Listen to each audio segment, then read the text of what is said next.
All right, so we have entered the month of April, the most important month, or I would say the month where 30 days is equal to 50, 60 days. So that is where we have reached. And this is the point which you would normally reach after completing reasonable amount of syllabus.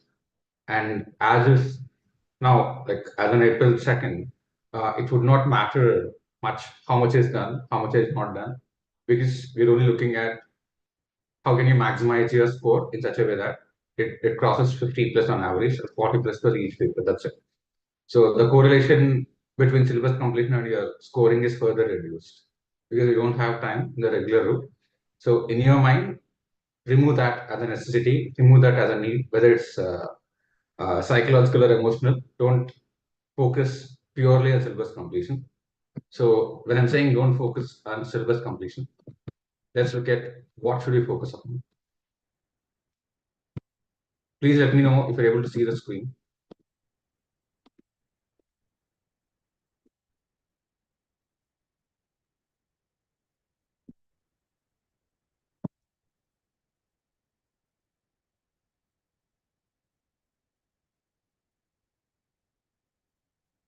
Is the screen visible?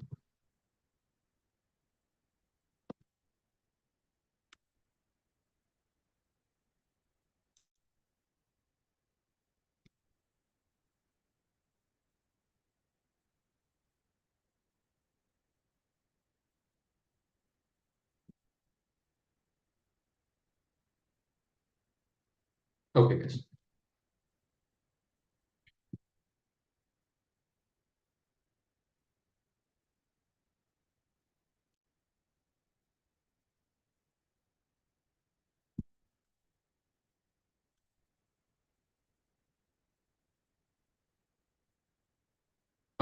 All of you should be having individual notes like this.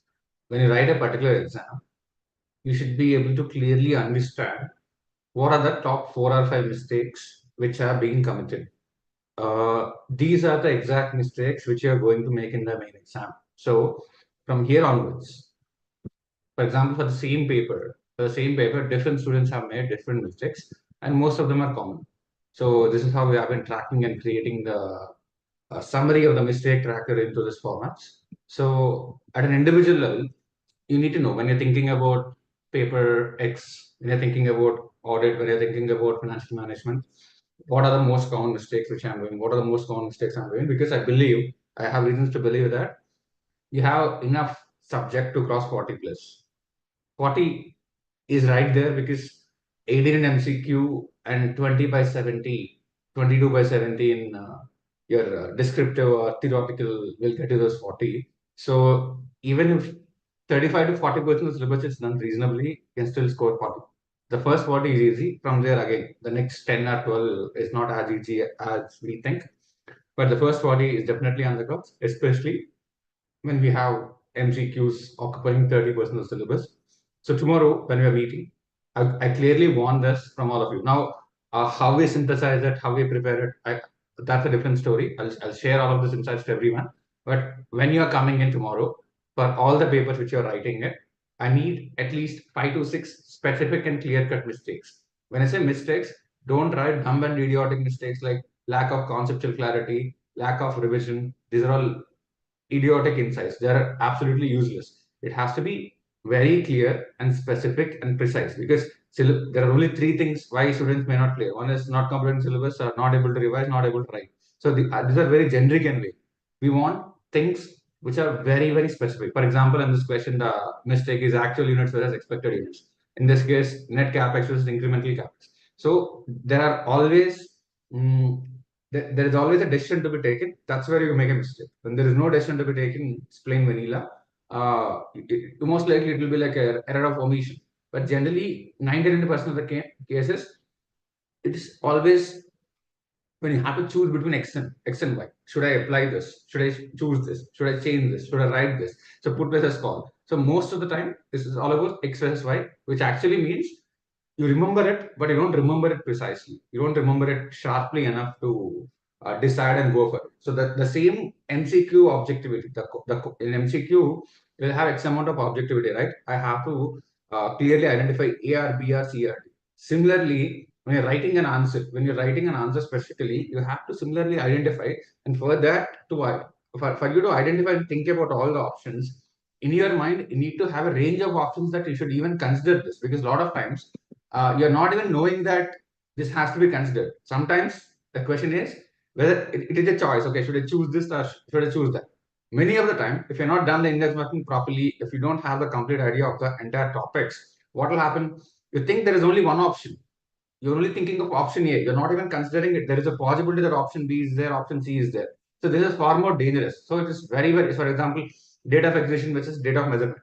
In your mind, it should be there. Okay, probably this could be acquisition date, but I should also consider date of measurement. So you should give that space. Only when you do that, there is a possibility. Even while attempting you're guilty or not guilty answers for professional ethics, you should have this clearly in your mind. Okay, this is the possibility why it is guilty. Now there is a reasonable chance that he is not guilty because of this exception. So always think through that very clearly in your terms. If you do this micro changes, like instead of completing another layer of syllabus, load of syllabus, if you are doing this micro changes, the 4 to 5 mistakes which you are making in the exam.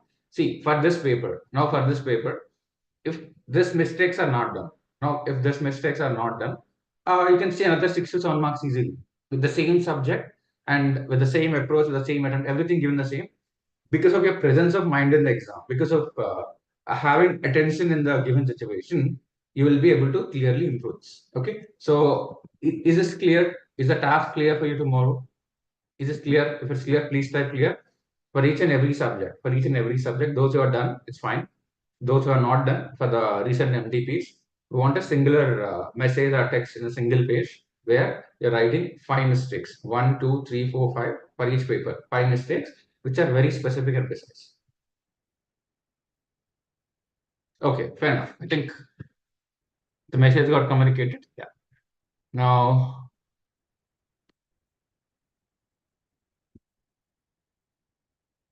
so based on your mistakes, will populate this particular screen. Like, what is the possibility? What is the recommendation? What has to happen and everything.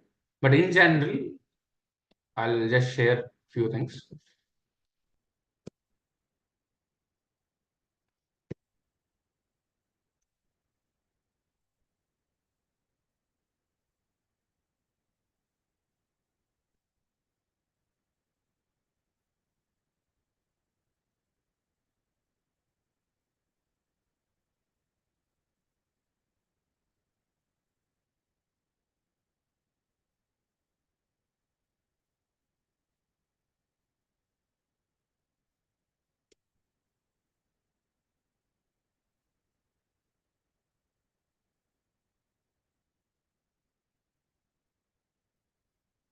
So let's say we are blocking this last 6 days for your first paper. Okay, this is exactly how it is going to happen. The last 6 days for your first paper.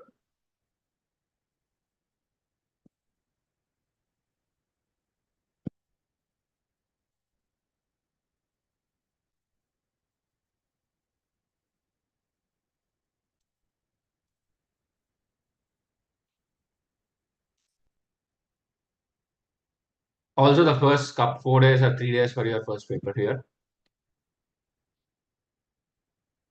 The reason is FR is very important, and most importantly, you need to be particularly good in your first paper because that sets the context of the whole group. So more importance has to be given, and 70% of the stress is absorbed by the first paper. It's not like yeah, stress is X.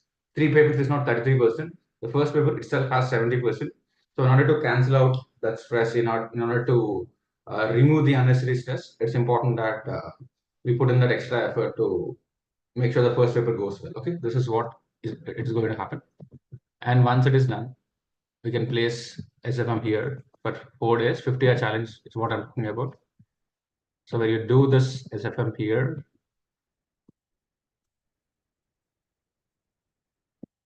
now how 50-hour challenge has to be done, probably I'll share a video to all of you in case it's not there with you already.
Okay, this schedule will give you an insight into the worst case scenario where you have to write all 5 papers, because people who are writing both groups, most of them are having exemption.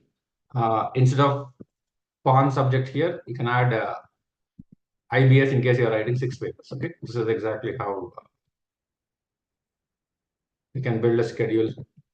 Clear? So minimum number of days which you're allocating in the month of April for each subject is 4 days.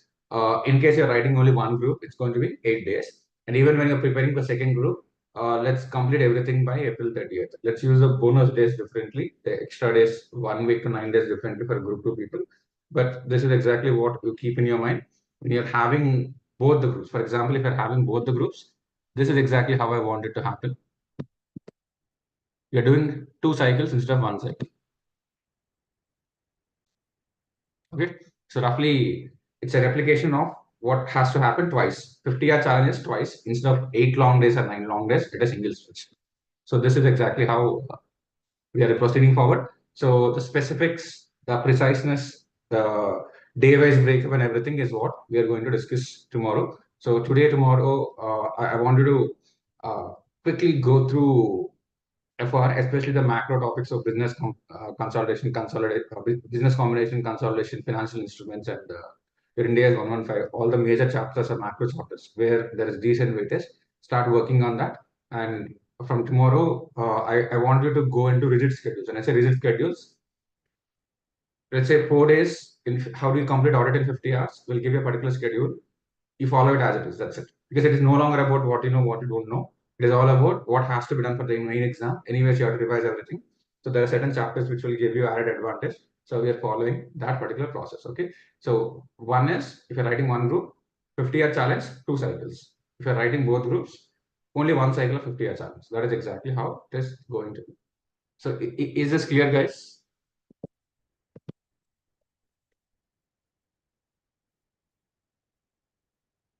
Is this clear? So for inter and group 2 students, it's just a substitute of the subjects, as simple as.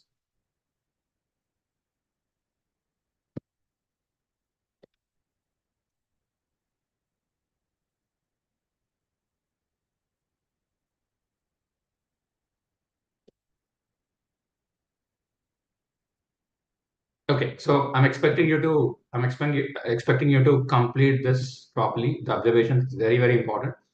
Every single subject based on your last paper attempted, which is most likely the MTP one, which you would have attempted. What are the 5 top mistakes you made specifically? Specifically write that.